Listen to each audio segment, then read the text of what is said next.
Iowa GOP party chair. He's Jeff Kauffmann. Jeff, it's always a pleasure to have you on. Thank you for joining us, sir.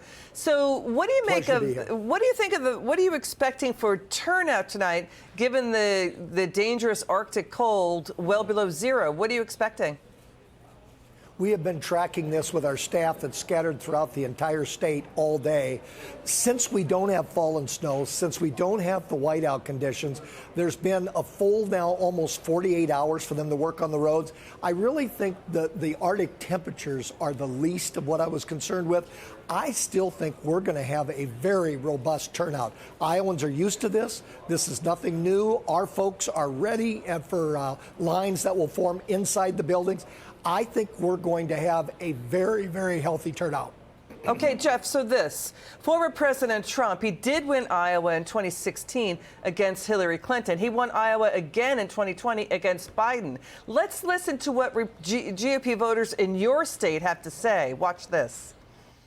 The country is divided, and we need less division in the country. And somehow he did that in Florida, and hopefully he can do the same thing nationally.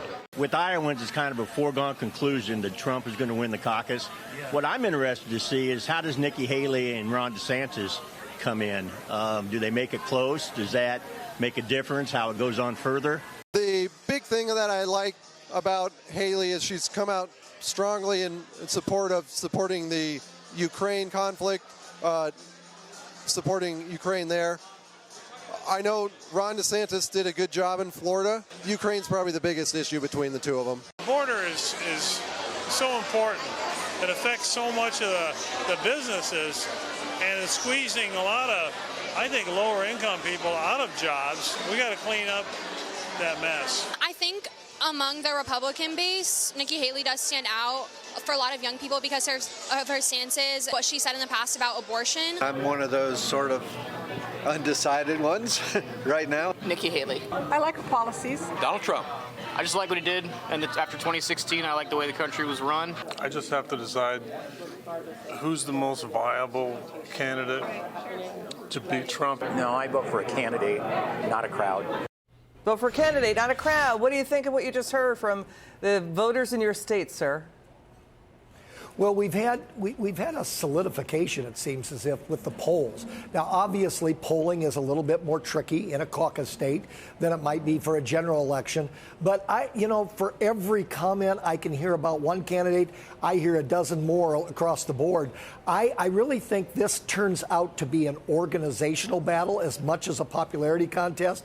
The reason Ted Cruz won here in 2016, look, people weren't in love across the board with Ted Cruz. He won the organizational battle. And I think we've got some campaigns here that are Cruz-like in their organizational battle. I would say with Donald Trump, obviously, he has won the state twice. And at the same time, he also has a campaign that is infinitely more effective than what he had in 2016. So anything can happen in a caucus.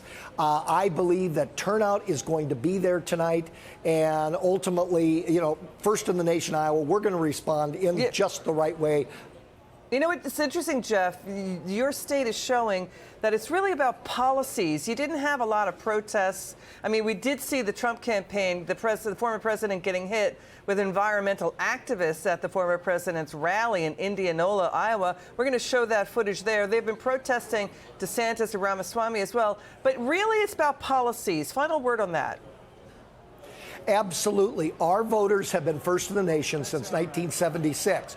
We are very discerning, we're rather skeptical, and we ask the tough questions. The drivel that we have with these protests absolutely do not make one impact on these folks tonight. It's about policies. They'll show up, mark my words, and the Hawkeye State will be a loud voice in all of this. Good for you, Jeff Kauffmann. Great insights there. Thank you for joining us. It's good to see you.